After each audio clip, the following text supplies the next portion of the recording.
दूसरा सलातीन बाब 23।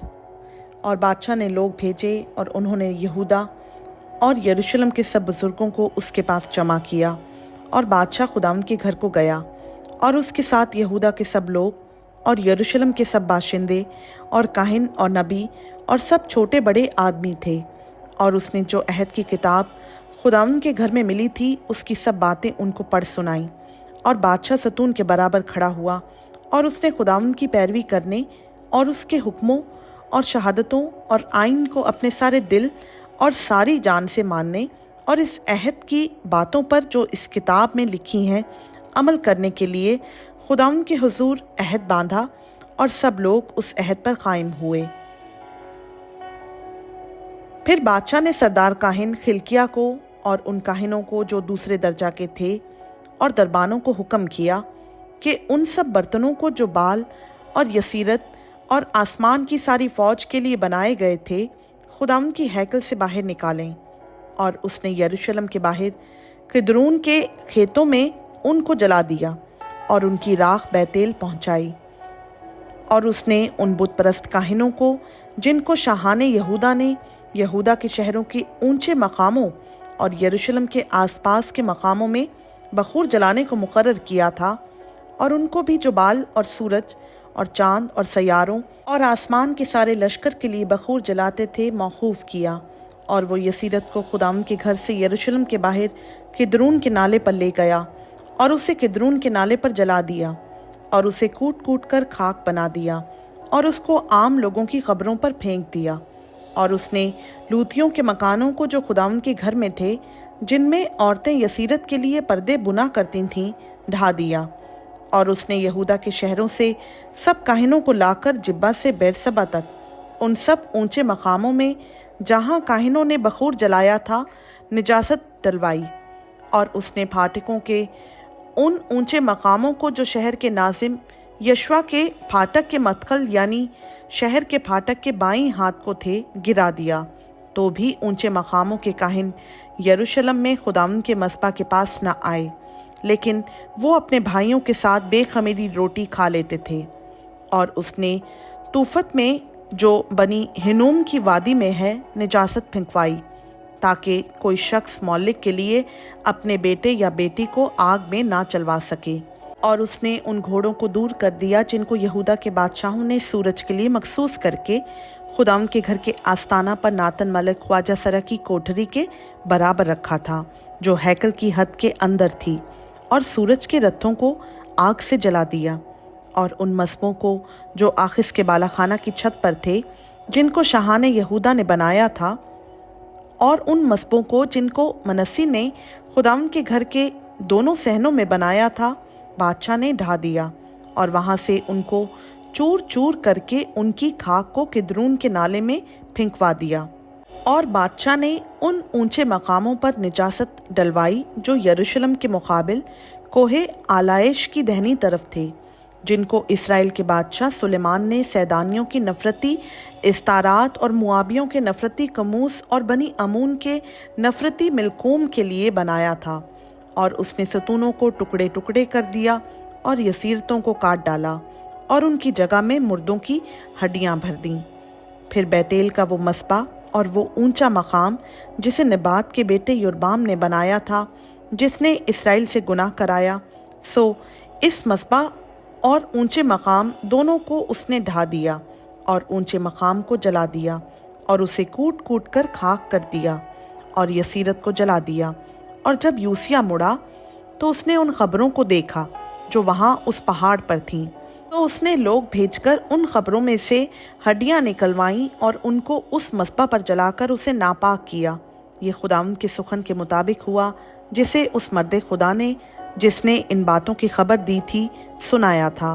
फिर उसने पूछा, ये कैसी यादगार है जिसे मैं देखता हूँ?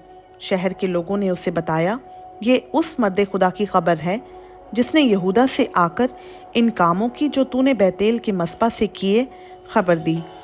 तब उसने कहा, उसे रहने दो, कोई उसकी हड्डियों को ना सरकाए। सो उन्होंने उसकी हड्डियां उस नबी की हड्डियों के साथ जो सामरिया से आया था रहने दी।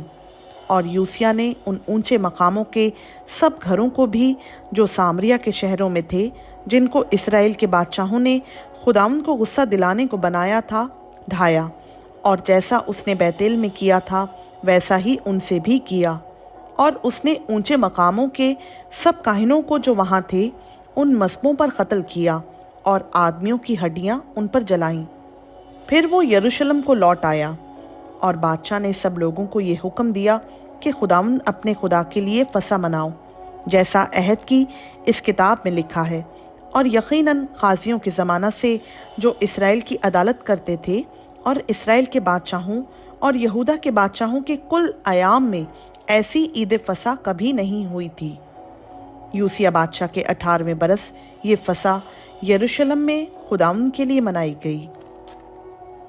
ماں سوا اس کے یوسیا نے جنات کے یاروں اور جادوگروں اور مورتوں اور بتوں اور سب نفرتی چیزوں کو جو ملک یہودا اور یروشلم میں نظر آئیں دور کر دیا، تاکہ وہ شریعت کی ان باتوں کو پورا کرے جو اس کتاب میں لکھی تھیں، جو کھلکیا کاہن کو خداوند کے گھر میں ملی تھی۔ اور اس سے پہلے کوئی بادشاہ اس کی مانند نہیں ہوا تھا، جو اپنے سارے دل اور اپنی ساری جان اور اپنے سارے زور سے موسیٰ کی ساری شریعت کے مطابق خداوند کی طرف رجوع لایا ہو، اور نہ اس کے بعد کوئی اس کی مانند برپا ہوا۔ باوجود اس کے منسی کی سب بدکاریوں کی وجہ سے جن سے اس نے خداوند کو غصہ دلایا تھا، خداوند اپنے سخت و شدید قہر سے جس سے اس کا غضب یہودا پر بھڑکا تھا باز نہ آیا، اور خداوند نے فرمایا کہ میں یہودا کو بھی اپنی آنکھوں کے سامنے سے دور کروں گا، جیسے میں نے اسرائیل کو دور کیا، اور میں اس شہر کو جسے میں نے چنا یعنی یروشلم کو، اور اس گھر کو جس کی بابت میں نے کہا تھا کہ میرا نام وہاں ہوگا، رد کر دوں گا۔ اور یوسیا کے باقی کام اور سب کچھ جو اس نے کیا، سو کیا وہ یہودا کے بادشاہوں کی تواریخ کی کتاب میں قلم بند نہیں؟ اسی کے ایام میں شاہ مصر فرعون نیکو شاہ اسور پر چڑھائی کرنے کے لیے دریائے فرات کو گیا تھا، اور یوسیا بادشاہ اس کا سامنا کرنے کو نکلا، سو اس نے اسے دیکھتے ہی مسجدوں میں قتل کر دیا، اور اس کے ملازم اس کو ایک رتھ میں مسجدوں سے مرا ہوا لے گئے، اور اسے یروشلم میں لا کر اسی کی قبر میں دفن کیا۔ اور اس ملک کے لوگوں نے یوسیا کے بیٹے یہو آخز کو لے کر اسے مسح کیا، اور اس کے باپ کی جگہ اسے بادشاہ بنایا۔ اور یہو آخز جب سلطنت کرنے لگا تو 23 برس کا تھا۔ اس نے یروشلم میں 3 مہینے سلطنت کی۔ اس کی ماں کا نام حموتل تھا، جو لبناہی یرمیا کی بیٹی تھی، اور جو اس کے باپ دادا نے کیا تھا اس کے مطابق اس نے بھی خداوند کی نظر میں بدی کی۔ سو فرعون نکوا نے اسے ربلا میں جو ملک حمات میں ہے قید کر دیا، تاکہ وہ یروشلم میں سلطنت نہ کرنے پائے، اور اس ملک پر 100 قنطار چاندی اور 1 قنطار سونا خراج مقرر کیا۔ اور فرعون نکوا نے یوسیا کے بیٹے الیاکیم کو اس کے باپ یوسیا کی جگہ بادشاہ بنایا، اور اس کا نام بدل کر یہو یکیم رکھا، لیکن یہو آخز کو لے گیا، سو وہ مصر میں آ کر وہاں مر گیا۔ اور یہو یکیم نے وہ چاندی اور سونا فرعون کو پہنچایا، پر اس نقدی کو فرعون کے حکم کے مطابق دینے کے لیے اس نے مملکت پر خراج مقرر کیا، یعنی اس نے اس ملک کے لوگوں سے ہر شخص کے لگان کے مطابق چاندی اور سونا لیا، تاکہ فرعون نکوا کو دے۔